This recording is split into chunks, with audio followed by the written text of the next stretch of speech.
I'd like to hear your thoughts on purchasing in Allen County.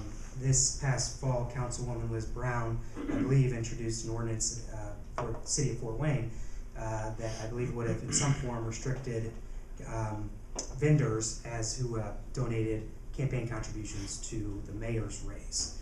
Is that something similar that the county should undertake? Is it a concern at all? Why or why not? And then any thoughts you may have regarding purchasing in Allen County in general. Well, thanks, Casey. You know, campaign finance reports are, in fact, an open book. Voters can look at those reports and I believe reach their own conclusions regarding who has given what to whom. You know, as Republicans, we seek limited government. Who seek that kind of government, we can't continue to try and legislate solutions to everything that comes along.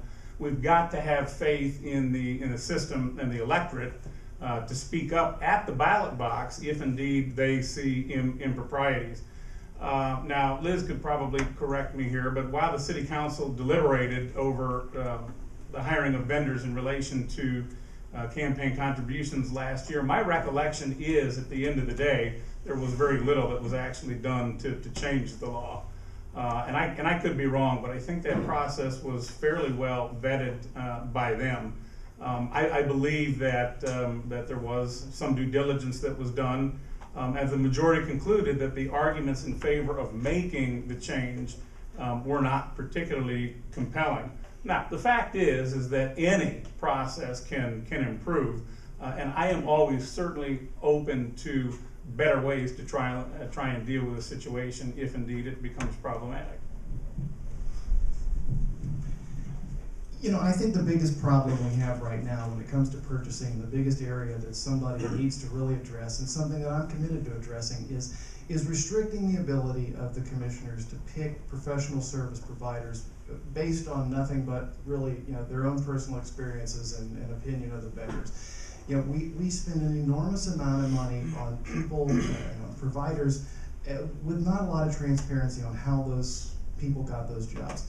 You know, we are surrounded in this community by amazing information technology providers, one of the leading ones, I would bet, in the state of this nation, right across the street from here.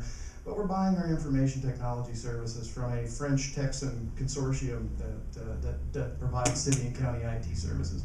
You know, we just bought a phone system from somebody other than the provider that's been doing this in the city-county building for years and years and years, because there were too many fingers in the pie determining on how the bid specs looked and how that project was going to go out to the market. There's too much of that. We need to restrict that. That is really a way to bring transparency back into how we purchase services.